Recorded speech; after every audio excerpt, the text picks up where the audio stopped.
John, thank you for joining me again. How's it going?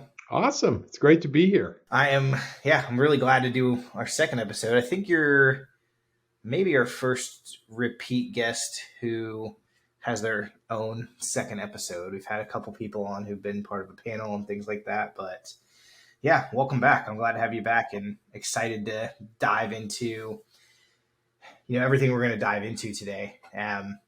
Before we jump in, I know we've done a little bit of rebranding and especially around what you do and what your team does. And, John Glantz, VP of Transformation Consulting. That's what I know you as. Transformation Consulting could mean a lot of things to a lot of people. It could mean nothing to some people. So before we dive in and have a larger conversation around all of that, would you be so kind as to talk to us about what transformation consulting means to you? Well, you're right. It means a lot of things. And I would say that that's intentional, right? So I guess, let's start at maybe high level strategy.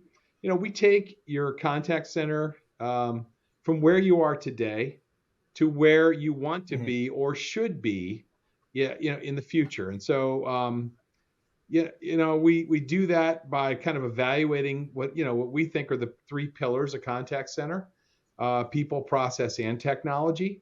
All three of those pillars have to be aligned. They have to be working towards your business objectives. And if they're not, you're not gonna you run the chance of not getting done what you need to get done. So, we do that against those business objectives. We do that, and as well as best practices. So not just where you think you want to be, but where we think you should be or could be based on what we see from, peer organizations and things like that out in the marketplace.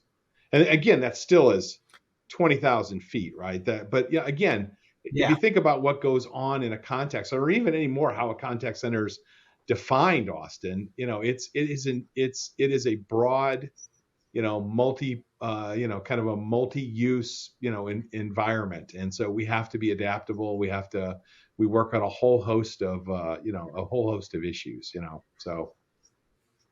Yeah. Yeah, no, that's interesting. And it's really great that you take a holistic approach and look at not only technology, but, what are you trying to accomplish with this technology? Because can't tell you how many times listeners out there or we've talked to businesses that, saw the shiny red ball of new tech, thought, man, this is going to be absolutely incredible. Go through a deployment. And even if the deployment goes well, 6 months later, they're like, wait a second. These problems all look familiar. What the heck is going on? Why did we go through this evaluation? Exactly. With all due respect to, the process to align, to basically get people to new technology or help them find new technology, whether it be, those are all good people. They do great work. Many times it's a sprint to the finish line, which is getting something, getting a contract signed or whatever. Right.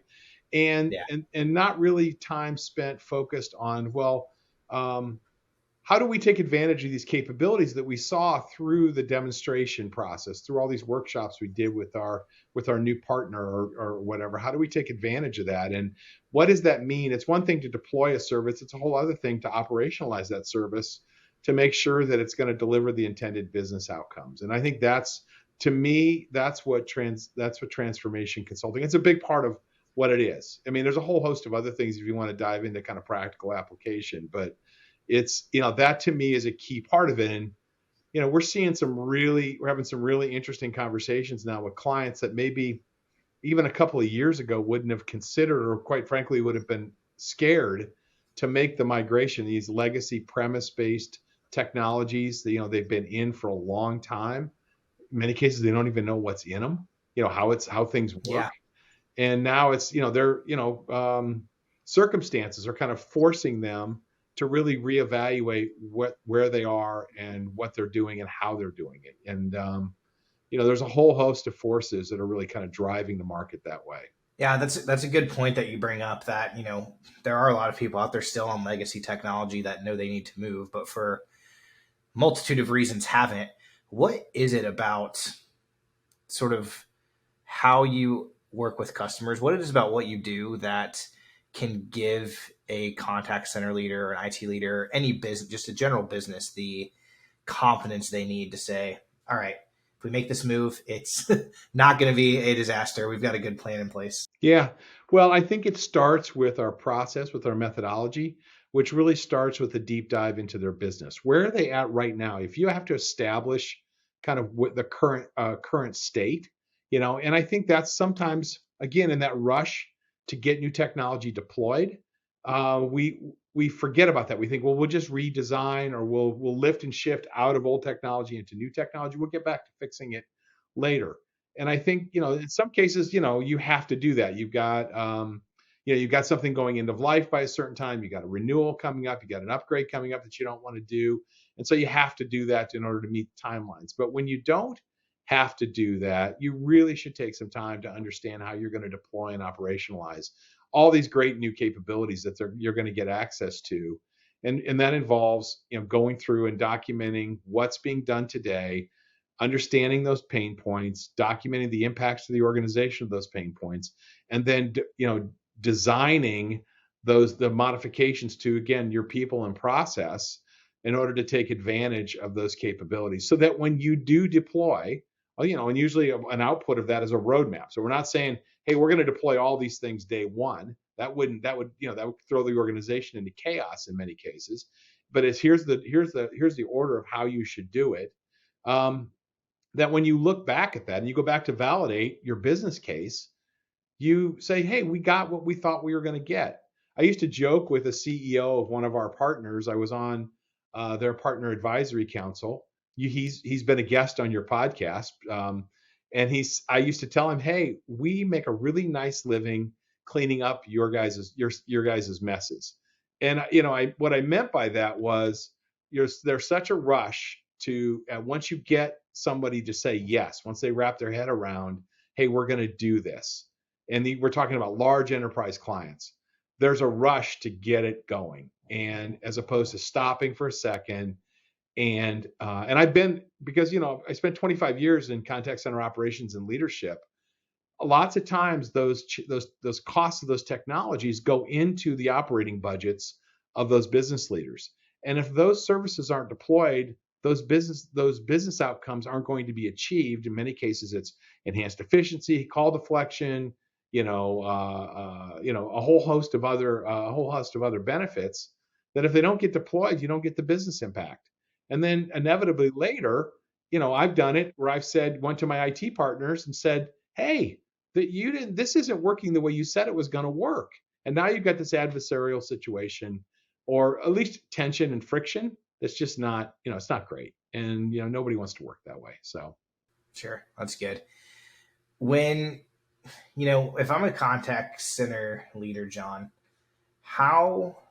is there any maybe sort of key indicators or red flags that would help me say, hey, wait a second, something from a people or a process standpoint might be broken here. And before we go down this long journey of, evaluating technology, documenting our requirements, all of that stuff, maybe we should take a step back and look at the bigger picture. Is there anything that you find when you're working with businesses you can point to right away and go, yeah, look, we've probably got a breakdown here. We need to dig into this a little deeper?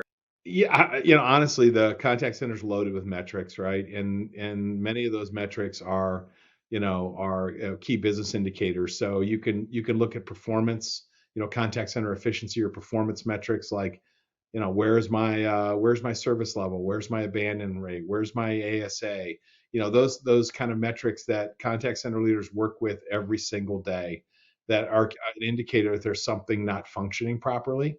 I can look at what is my agent attrition? Where's my staffing levels at relative to where they're supposed to be? Labor is a really huge topic right now, but many labor issues are really process issues in disguise, right? So, and there are a number of solutions to those problems or challenges that don't necessarily involve, bringing more people onto your program, which is a solution, but you can't, you can only pull that rabbit out of the hat so many times, right? And so, it's an expensive solution for sure. So, I mean, and then, there's what are your customers telling you? So we are talking to a high number of leaders right now that are focused on contact or customer experience issues, CX issues, that, they're seeing that where they're not meeting their CX targets, and are really looking and trying to understand what's the root cause of those issues so that they can be addressed and corrected. And and those are, and I think those are really positive changes for contact center organizations right now. Yeah, and you said something there that I think is worth unpacking a bit. Sometimes a labor issue is actually a process issue in disguise. I think if you could give a little bit of context there, maybe even an example or two, if you've got any stories, that'd be really Sure. helpful and resonate well with some people. I mean, there's a I did a webinar last week and I talked about, I can't remember the exact number, but in the mid 80% of agents are, stressed or highly stressed in their job. And if you think about what stresses them, in many cases it's the inability to succeed. I believe that most everybody, 99% of people walk into their job every day. I used to say walk through the front doors of the office, but that doesn't really apply anymore. They sit down at their desk every day and they want to do a good job.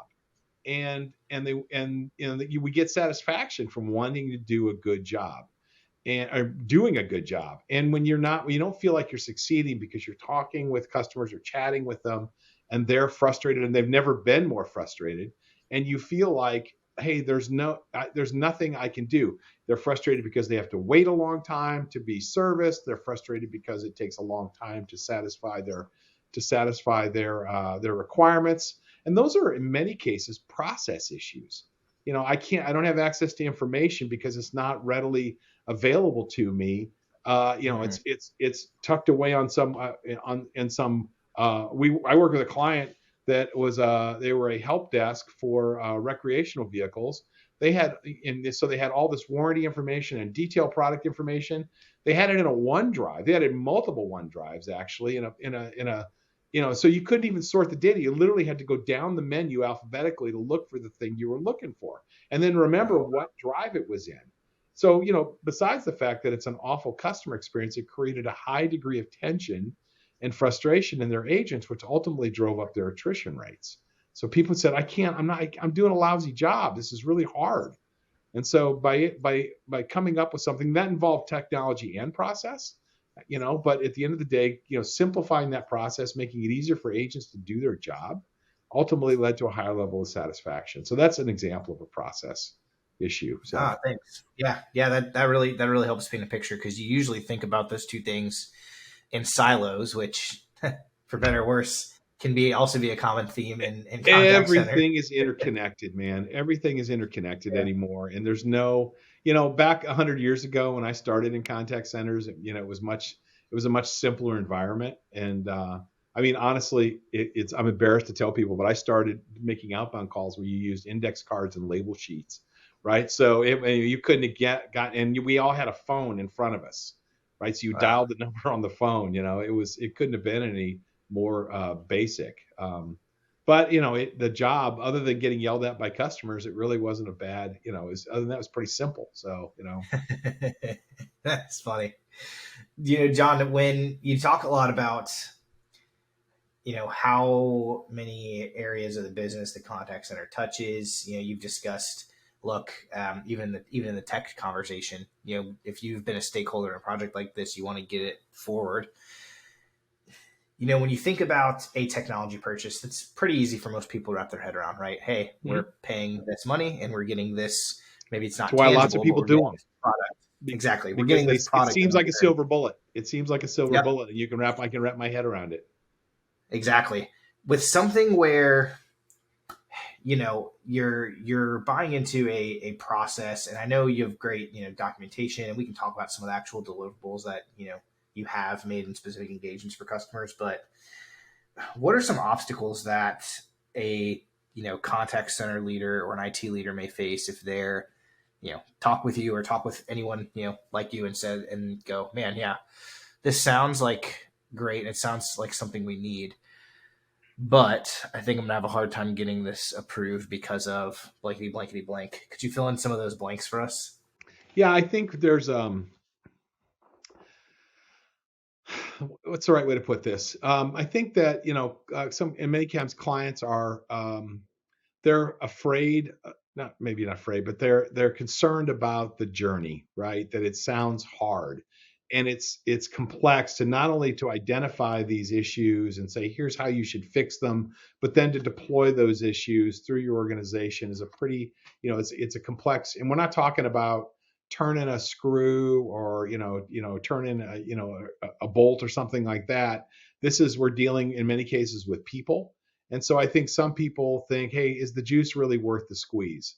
And it's one of the things we focused on here is how do we quantify the impact of the challenges on the organizations that they're talking about. And if, when we talk to clients the first few times and we get them talking about, hey, what are the things that you're struggling with in the organization? Doesn't necessarily mean things are broken. And quite frankly, there's a lot of common problems across the contact center space. But what are you struggling with right now? Where are your key performance indicators? And how does it impact the organization? And get it? And when you can get to that discussion, in many cases you can monetize it. And then once you quantify those monetary impacts, now you've established the cost of doing nothing. This is what it's going to cost. And it's something I think we're just now figuring out. I mean, I think we were great at talking about all the wonderful things we could do, giving examples of all the wonderful things we did. And in many cases, hoping that our clients, in many cases they did, connect the dots.